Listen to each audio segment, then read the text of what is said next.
Hey guys, मेरा नाम है अमर, मेरा इरिज और हम सिबलिंग हैं, बहन भाई हैं हम, and welcome to weak roots. काफी देर था ना, है ना? हाँ, एक्टिव लग रहे हैं ना, है ना? हाँ, सुबह के 8 हो रहे हैं और 9 और 9:30 हो रहे हैं और हम एक्टिव बैठे हुए हैं ना। हाँ, क्योंकि यार काफी टाइम बाद आए सी। हाँ। वैसे यार इतने टाइम के बाद आए ना, तभी भाई एक्टिव है। अभी हफ्ता गुजरेगा फिर वैसे ही हो जाएंगे, सुस्त हो जाएंगे। तो यार टाटा जो है न्यू बसेस भाई लॉन्च कर रहा है, इलेक्ट्रिक बसेस हैं। हाँ। तो हमने सोचा कि चलो यार देख ली जाए भाई, पाकिस्तान में भी न्यू इलेक्ट्रिक बसेस भाई लॉन्च हुई है। हाँ। तो यार ये भी देखते हैं भाई इंडिया की कैसी हैं। तो स्टार्ट करते हैं भाई टाटा इलेक्ट्रिक बसेस बाय पता नहीं कौन।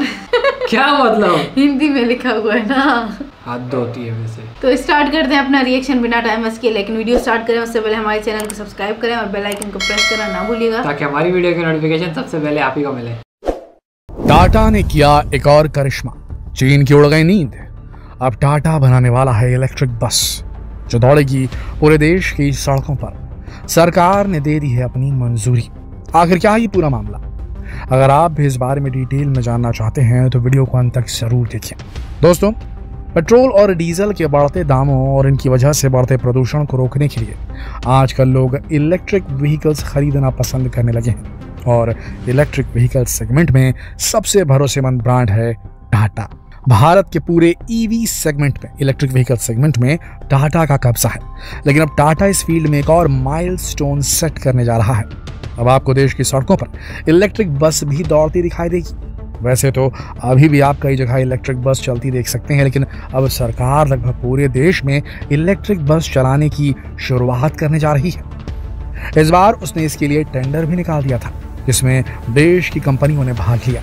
लेकिन सबसे कम बिड देकर ये टेंडर अपने नाम किया टाटा ग्रुप ने। जी हाँ, रतन टाटा की कंपनी अब पूरे देश के लिए इलेक्ट्रिक बस बनाएगी। चलिए इसे थोड़ा डिटेल में जानने की कोशिश करते हैं।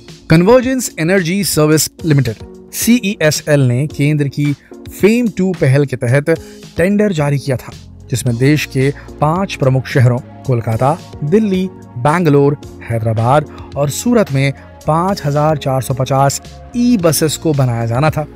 टाटा मोटर्स के अलावा स्विच मोबिलिटी यानी अशोक लेलैंड का ईवी बिजनेस, VECV यानी कि आयशर मोटर्स और वॉल्वो ग्रुप का कंबाइंड ग्रुप और इलेक्ट्रा ग्रुप के ईवी ट्रांस ने इलेक्ट्रिक बस के लिए अप्लाई किया था। टेंडर के लिए बोलियां कुछ 5 बोली श्रेणियों में लगाई गई थी, जिनमें 12 मीटर लो फ्लोर AC और non AC buses, 9 metre standard floor AC और नॉन AC बसेस और 12 metre standard floor non AC buses शामिल थी। टाटा मोटर्स ने 12 metre standard floor AC electric bus के लिए 44.99 रुपए प्रति किलोमीटर की बोली लगाई थी। उसके मुकाबले स्विच मोबिलिटी ने 53.99 रुपए प्रति किलोमीटर की बोली लगाई। वहीं 9 मीटर AC बस के लिए AV ट्रांस ने 54.27 रुपए प्रति किलोमीटर और नॉन AC बस के लिए 53.12 रुपए प्रति किलोमीटर की बोली लगाई थी। इन बसों के लिए फेम 2 के तहत सरकार की ओर से करीब 316 करोड़ रुपए की सब्सिडी दी जाएगी। टाटा ने सबसे कम बिडिंग करके ये डील अपने नाम कर ली। ये टेंडर अगले 12 सालों तक वैलिड रहेगा, यानी कि टाटा मोटर्स की इलेक्ट्रिक बसें अगले 12 वर्षों में 4.71 अरब किलोमीटर तक चलेंगी और ऐसा अनुमान है कि इससे 1.88 बिलियन लीटर फॉसिल फ्यूल की बचत होगी। कार्बन एमिशन कम होगा और क्लाइमेट चेंज की वजह से आने वाले नुकसान कम हो जाएंगे। इसके अलावा ये टेंडर की वजह से 25,000 लोगों को रोजगार भी मिलेगा, जिनमें से लगभग 10% महिलाओं के लिए फिक्स होंगी, क्योंकि बसें पूरी तरीके से भारत में निर्मित की जाएंगी। मशीन के कलपुर्जों से लेकर इसकी बॉडी और मशीनरी सभी कुछ भारत में ही बनाया जाएगा, जिसकी वजह से सरकार के मेक इन इंडिया मिशन को भी बढ़ावा मिलेगा। इसके अलावा ये बसें 328 हॉर्स पावर के साथ 3000 Nm का टॉर्क जनरेट कर सकती हैं। इन बसों की सबसे खास बात होगी कि ये बिल्कुल भी शोर नहीं करेंगी। जी हाँ, अगर आपके पास बस आपके पास से गुजर भी जाएंगी तब भी आपको पता नहीं चलेगा और साथ में आपको मिलेंगी कई बेहतरीन फैसिलिटीज, कंफर्टेबल सीट्स और बेहतरीन लाइटिंग। और बात करें सुरक्षा की तो टाटा हमेशा से अपनी गाड़ियों के सुरक्षा फीचर्स को लेकर सजग रहता है। तो यहाँ भी आपको टाटा की तरफ से बेस्ट सेफ्टी फीचर्स प्रदान किए जाएंगे। ये बसें regenerative electric system, new generation telematics और हाई सिक्योरिटी इंटेलिजेंस सिस्टम से लैस होंगी। इसके अलावा फिजिकली हैंडीकैप्ड लोगों के लिए भी इन बसों में खास इंतजाम होगा। इस तरह ये बसें कई मामलों में अभी सड़कों पर मौजूद बसों के मुकाबले बेहतर होंगी। और जैसा कि हमने कहा कि ये बसें पूरी तरह मेक इन इंडिया होंगी, तो चीन और दूसरे देशों के ऊपर हमारी निर्भरता भी कम होगी, क्योंकि अभी ऑटोमोबाइल सेक्टर का एक बड़ा हिस्सा दूसरे देशों से इंपोर्ट किए गए पार्ट्स पर निर्भर करता है। लेकिन इन बसों के लिए सभी पार्ट्स भारत में ही तैयार किए जाएंगे।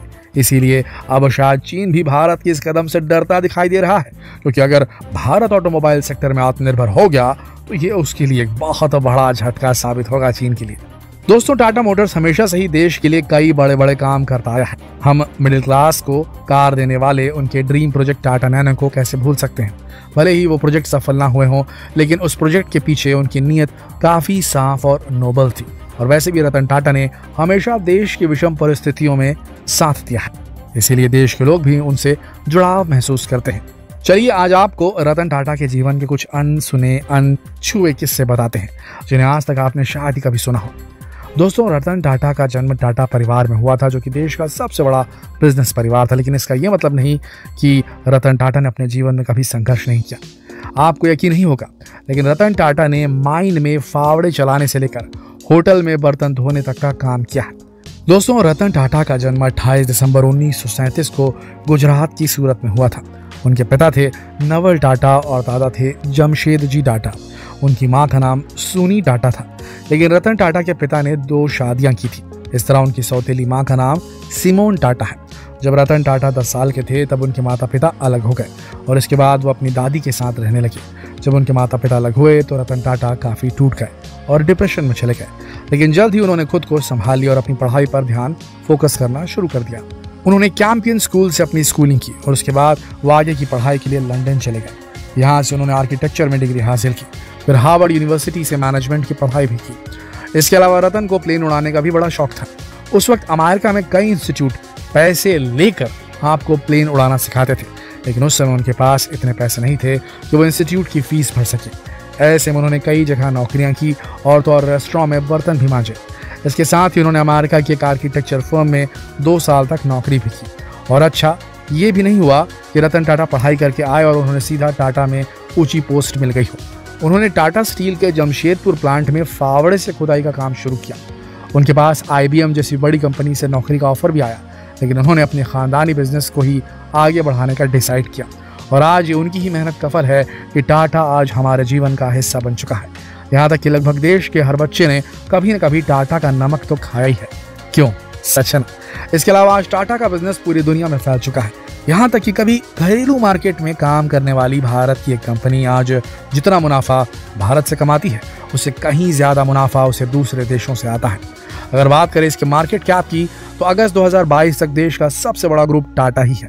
कंपनी वेबसाइट के अनुसार ग्रुप की 17 कंपनियां शेयर बाजार में लिस्टेड हैं, जिसकी सबसे बड़ी कंपनी TCS है, जिसका मार्केट कैप 12 लाख करोड़ रुपए से ज्यादा है। वहीं ये देश की दूसरी सबसे बड़ी मूल्यवान कंपनी है।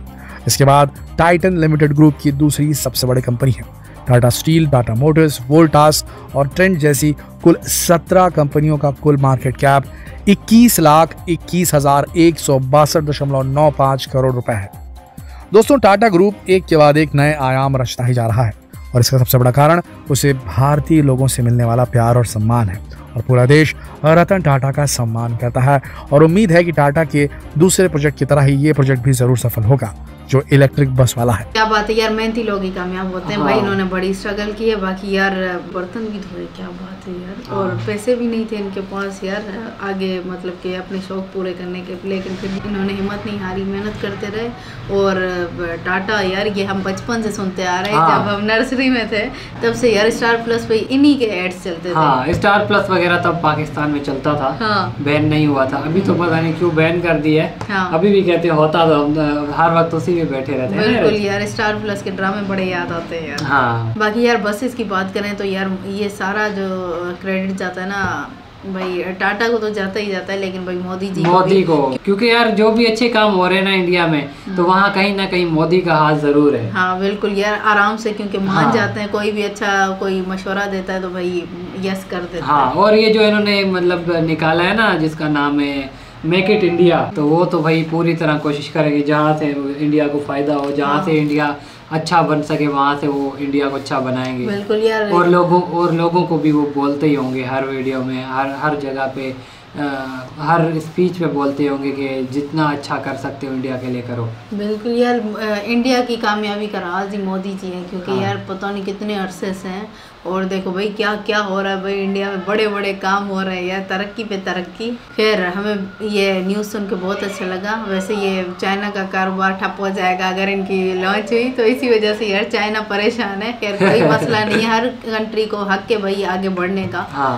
तो कोई मसला नहीं है भाई। बाकी यार इनकी जो कार निकाली थी इन्होंने नैनो, हाँ। यार वो दिखने में तो बड़ी यार अच्छी गाड़ी है ना। पता नहीं यार, मैंने सुना था कि बाइक की प्राइस पे वो कार मिल रही है, जो बंदा कार अफोर्ड नहीं कर सकता और उसकी फैमिली भी बड़ी है कि वो बाइक नहीं ले सकता, तो भाई वो नैनो ले लेना यार, क्या मसला है। मैंने सुना कि फ्लॉप गई है नैनो। हाँ फ्लॉप तो है यार, यही मसला है। ये मसला है कि भाई जैसे अभी यहाँ पे इलेक्ट्रिक बाइक्स आई थी और हाँ। कार्स आई है, कोई नहीं ले रहा। हाँ। उसकी ये वजह कि यार यहाँ बिजली की कमी है। हाँ। बिजली अभी कहाँ पे, मतलब कि वो नहीं है ना, चार्जिंग स्पॉट नहीं है। हाँ। तो मसला होता है। खैर हमें वीडियो बहुत अच्छी लगी। अगर आपको हमारा रिव्यू पसंद आए तो लाइक करें, चैनल को सब्सक्राइब करें और कमेंट करना ना भूलिएगा। तो हम मिलेंगे आपको नेक्स्ट वीडियो में। तब तक के लिए पीस।